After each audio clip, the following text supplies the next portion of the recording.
除非你真係好憎四驅啦，咁我就建議你先至去睇下九驅啦。佢將 Tesla 某啲嘢冇嘅，佢就再將佢做翻好啲。你今日食咗飯未啊？你諗下，美斯如果有6尺高，唔係咁嘅波技噶咯喎，係咪先？全球都唔係太多地方咧，將啲坑渠蓋擺晒喺路中間。咁呢部車嗰個性價比又好似真係明顯係跑出咗嘅喎。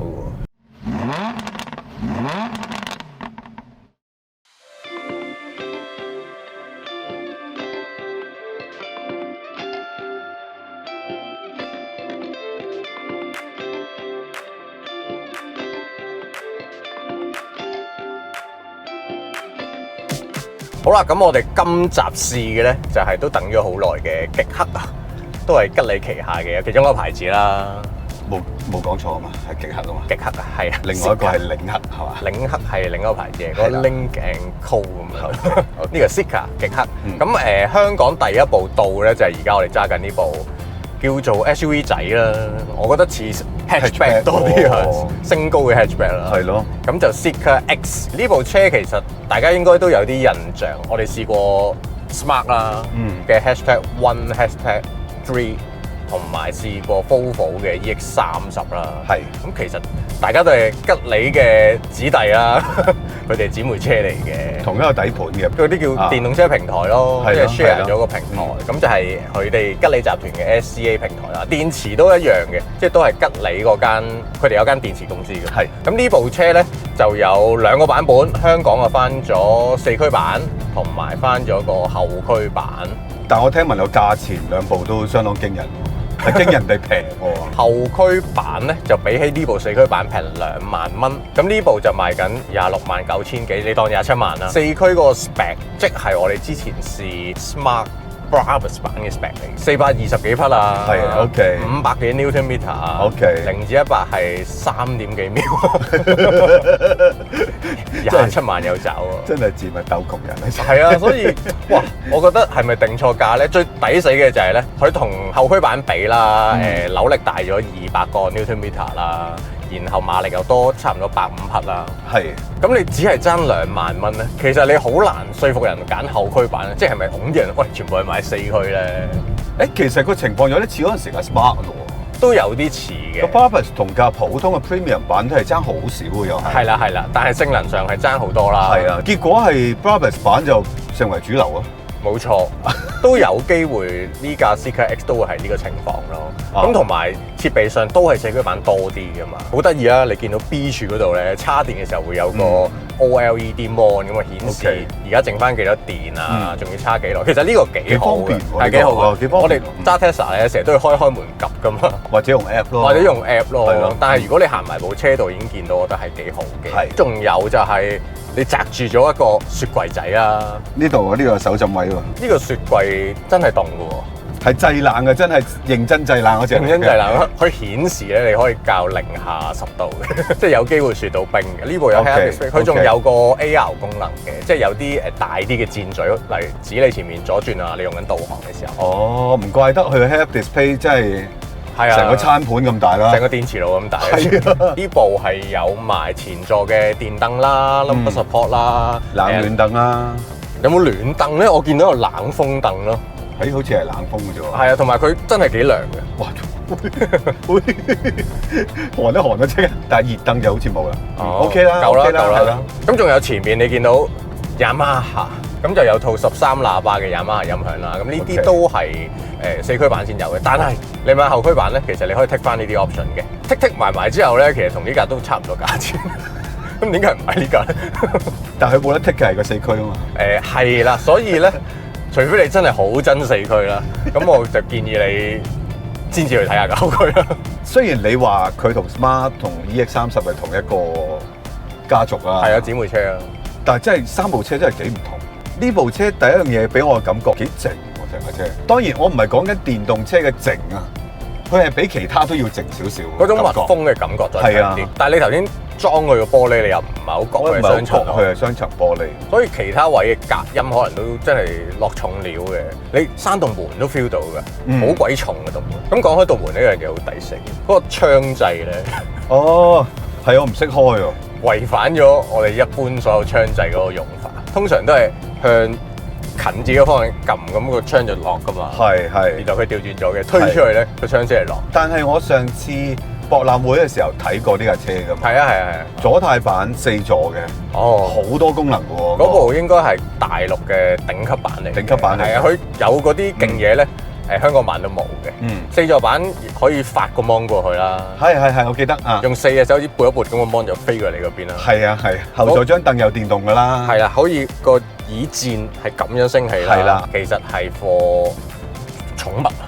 啊，係啊，係啦，即係你隻狗擒入嚟，咁佢咪喺個地台度企又好，坐又好咯。仲有電動開關門喎。係啊，有個掣喺出邊撳一撳開門啦，咁有嗰啲感應，好似 Model X 咁樣啦。但係呢架就冇咗呢啲。香港版就冇呢啲啦。不過呢架咧都仲有個V2L 嘅功能嘅。V2L 即係供電俾其他嘅電器啦。仲有4驅版咧有個 Party Mode 啊，即係前面好大條 LED 咧，有7彩嘅 Ambient Light， 就喺4驅版先有嘅。但係頭先我喺呢度個 mon 咧個 main menu 睇到有得扮貓叫狗叫。哎呀，好搞笑！嗰個係車外喇叭嚟嘅，係動物叫聲嗰啲人玩嘅。但係佢有幾個掣咧，就係例如提啲路人啊，請你行先啦咁樣，又或者多謝你咁樣。其他基本嘢就2款都有啦，有個大玻璃天窗啦。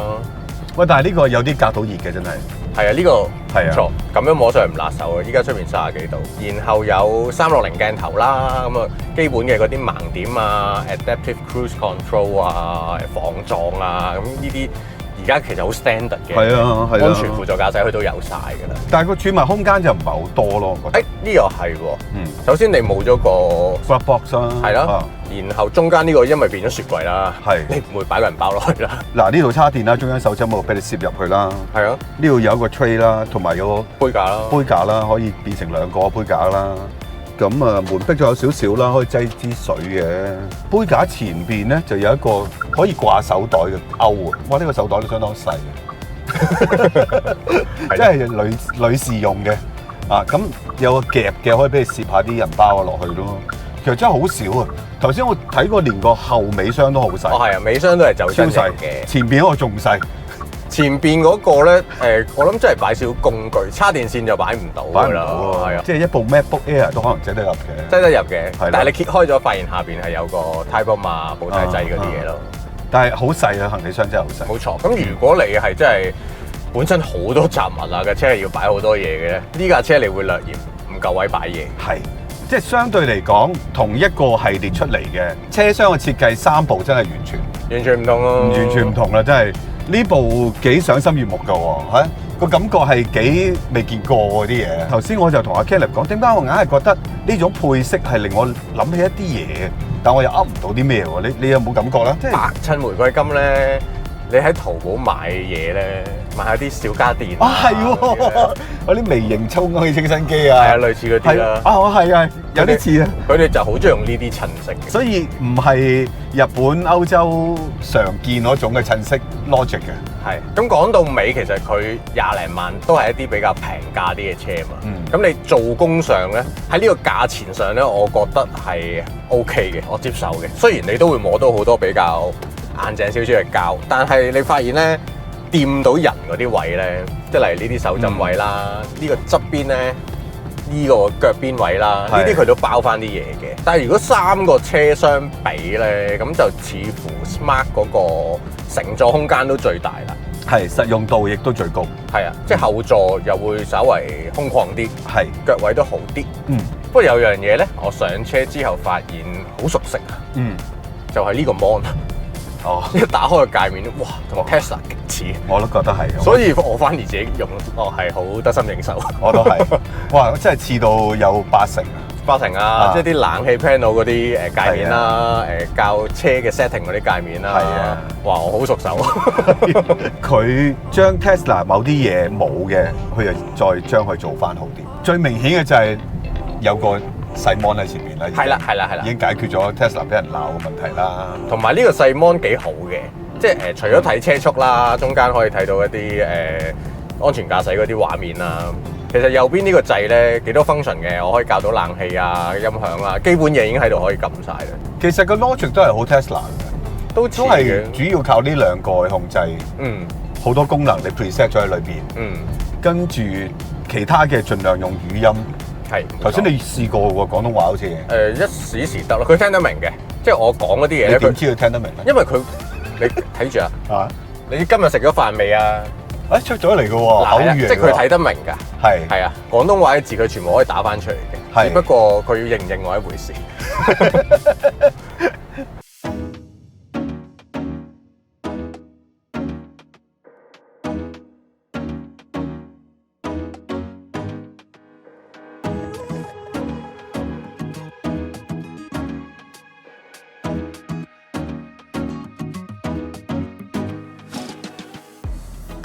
呢個私廚位真係有啲盲點啊，好大幅盲點。好大幅盲點啊！呢個私廚位，因為佢嗰個私廚咧做咗一個閘角啊，即係隻窗本來一個長方形啦，咁佢閘咗個斜角咧，咁就嗰一忽係一個好大嘅盲點，擋住咗你 shoulder check 嘅時候。再加上本身嘅私廚都幾粗啊，粗啊！再加埋張凳又幾大張。係，我覺得嗰個私廚位出面睇咧有啲似架I3嘅，有係啊，有啲似嘅。成架車嘅設計本身望落去都幾年輕同幾好睇嘅，幾有自己一套咯。喂，但係架車揸落去第一個感覺就已經點啊？好唔同喎，同其他兩部可以話比較接近 Smart 嗰隻嘅。如果講個避震感覺咧，我覺得都似 Smart 個多啲。似乎再精細少少佢 damping 嗰度唔錯嘅，係。不過我就麻麻地個彈弓嘅反應。係啊，好多搖擺，好多搖擺啊！又唔係行程好長嘅喎，但係佢嗰個擺動嘅幅度比較大少少。即係如果你一下鏟落個凹凸位，有個壓位咁樣，佢嗰下拋咧，好似真係需要多幾下動作先可以平復翻。當然啦，你慢揸而家呢個 setting 係超舒服嘅。OK 嘅。係因為佢嗰個微細嘅震盪嘅處理係仲優秀過 Smart 嘅。咁但係如果你講個運動性能咧，佢又比唔上 EX 嘅。係啊。係啊 ，EX 幾好揸㗎。雖然咁多人批評佢車廂細啊，諸如此類，噼哩啪啦，但係你諗深一層，其實即係 Volvo 用咁嘅定位去定呢架車，做一部細嘅車、矮嘅車，輪軸佢亦都短啲嘅車。其實佢就係為咗俾你揸感覺好啲啫嘛。你諗下，美斯如果有6尺高，唔係咁嘅波技㗎咯喎，係咪先？就係矮矮地佢先至咁樣嘅啫喎。都係嘅。Volvo諗嘅嘢同 Zeekr 諗嘅嘢又唔一樣啊。即係大家攞住同一碟菜、同一個材料，我要整嘅就 Volvo 諗一套 ，Zeekr 諗另外一套 ，Smart 又諗一套。不過佢就同 Smart 比較接近少少咯。車身嘅擺動嗰個搖晃咧，就呢架再犀利過架 Smart 多少少。但係個馬力係同架 Brabus 一樣。如果你揸架 Brabus 咧，雖然我都唔覺得佢揸得快好過人，但係多少少引誘啊。係啦，呢部咧反而引誘係少啲嘅，即係我好自然我就可以慢慢揸幾舒服。可能而家國內即係汽車業咁發達咧，我覺得佢哋已經有自己一套演繹所謂舒適運動嘅一套。而家國內嗰啲路亦都鋪得好靚㗎啦。靚啊！但係香港唔係話唔靚㗎，只不過香港咧用嘅物料唔一樣，亦都有好多坑渠蓋。香港啲坑渠蓋咧好特別，即係佢全球都唔係太多地方咧，將啲坑渠蓋擺晒喺路中間嘅，通常都擺埋一邊嘅。仲要好多時擠咗喺快線。係啊，佢係呢度一個，嗰度一個，呢度一個，係好似布陣咁，你避都避唔開嘅。冇得避嘅。總之香港嘅路面就好容易有令到個車身搖動、起伏嘅地方多啲。咁就算你話去到 highway 都一樣有嘅。咁所以你行緊110，你話行緊個快彎，可能呢架車喺大陸嗰啲路況係好順嘅。咁但係喺香港就成日都會有啲咁嘅，即係你係啊過一過就打一彈，架車就要拋兩下。咁你知道越高速度其實個反作用力越犀利㗎嘛。咁所以如果你真係快彎嘅時候，你都會覺得凹一凹嘅時候，我感覺係搖得犀利少少。另外一樣嘢咧就係個 power 輸出，頭先試過運動模式啊，係嘛？佢有最勁就運動模式啦，即係佢冇特別 set 啲 drive mode 嘅。你自己揀個輸出，揀個 regen 同埋軚盤反應咁樣。regen 就係得2級嘅啫。試過運動模式咧，又冇 Brabus 嗰個咁爆式嘅喎，個爆炸感冇咁強。係啊，冇咁強嘅喎。我覺得可能真係感覺嚟嘅啫，即係純粹速度上，我相信係好接近。我記得我哋 Brabus 嗰時試過篤一次嘅，我試下咯。1、2、3，嗱，好靜啊，好靜，好靜，好靜，即係個感覺都係好 calm 啊。但係其實我個頭都咁樣中咗一下嘅。但係嗰個力度，我覺得係冇咁係咯。我覺得係你錯覺，真係係。咁不過呢架車咧，有個位我幾欣賞，就係佢嗰啲油門啦，迫力啦 ，regen 啦，3樣嘢我都覺得好易控制。係，例如我停車可以停得好舒服 ，even 係一個高嘅 regen，我都覺得好容易控制。同埋俾油啊嗰啲感覺咧都比較 linear 啲。咁呢樣嘢對於揸電動車，如果你真係第一次玩咧，都係一個幾好嘅特性嚟嘅。嗱，而家用緊最高 regen 運動模式，即係如果喺 Brabus 嗰部嚟講，就係 Brabus 啦，係咪？我都記得我哋兩個試嘅時候，哇，敏感得滯，搞唔掂，都係轉翻普通先。呢部 OK 嘅，呢部 OK 喎。我覺得佢係將油門俾呢個行程咧，拉長咗嚟用，做翻人性啲啊。係啊係啊，即係唔係將佢收到喺一個好短嘅行程入邊去 deliver 晒成件事。係，佢會將佢拉翻長啲嘅，所以你收腳嘅時候咧，其實你可以收好長。先至收晒。其實我哋一路都未講呢架車嗰啲 range。你俾我估下，俾我估下。你估下，好啊，你估。應該同 Brabus 一樣。400公里度。爭啲。呢部多少少。OK。呢部係420公里。咁如果後驅版就再多20公里。咁少。然後電池容量66 kWh，叉電嘅話咧就冇 Brabus 咁叻。即係佢 AC 咧 support 最高係11啦，應該係11啦。咁其實好 standard 嘅11，只不過唔知點解 Brabus 突然間好似大放送咁樣就俾佢22嚟嘅。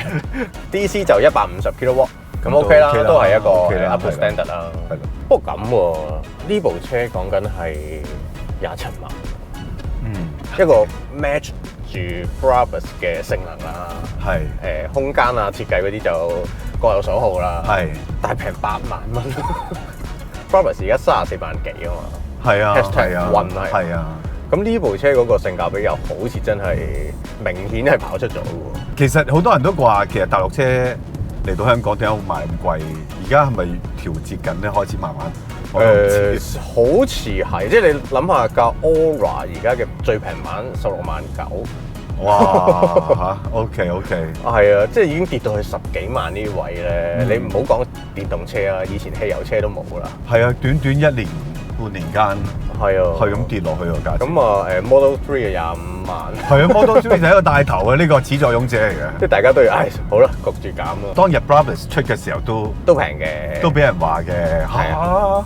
咁平，咁我嘅諗法可能係咁樣嘅，雖則大家都係吉利啦，咁始終 Zeekr 極客係自己嘢啊嘛，即係名正言順自己生出嚟嘅嘢啊嘛，咁嗰啲有Smart 啦，有Volvo 啦 ，even Polestar 啦，咁呢啲甚至 Lotus 啦，呢都 kind of 係一啲修養，係啦係啊，係我獲得咗你哋咁樣，係，咁可能真係自家出品嘅。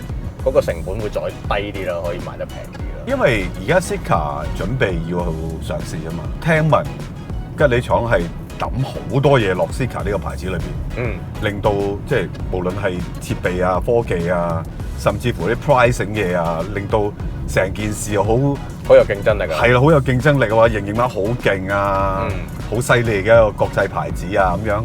咁可能係咁啦，等多啲人買得到咯。對於消費者嚟講，我覺得係好事嚟嘅。係，同埋 Zeekr 係有啲意思嘅，我覺得。即係佢有啲車係有啲吸引力嘅，我覺得。嗰部001啊 ，R 啊 FR，嗰部真係點 game 嘅喎。係啊，聽聞係好犀利嘅一部車，即係唔係單純做個樣出嚟，而係真係做咗啲實力派出嚟嘅。009啊，嗰部巨型嘅MPV。係啦，我嗰日喺屋企樓下見到佢啊，係啊，我估好快會出現。我嗰日喺屋企樓下咧係見到偽裝車，但係有睇嘅。係啊，我專登走埋去望嘅。OK，所以大家等下啦，應該好快會有。呢次試 Zeekr，我覺得起碼睇到呢一部 X 喺啲避震 setting，我係幾 buy 嘅。即係如果慢慢揸舒舒服服咁樣，Power 個控制亦都係幾成熟嘅，我覺得。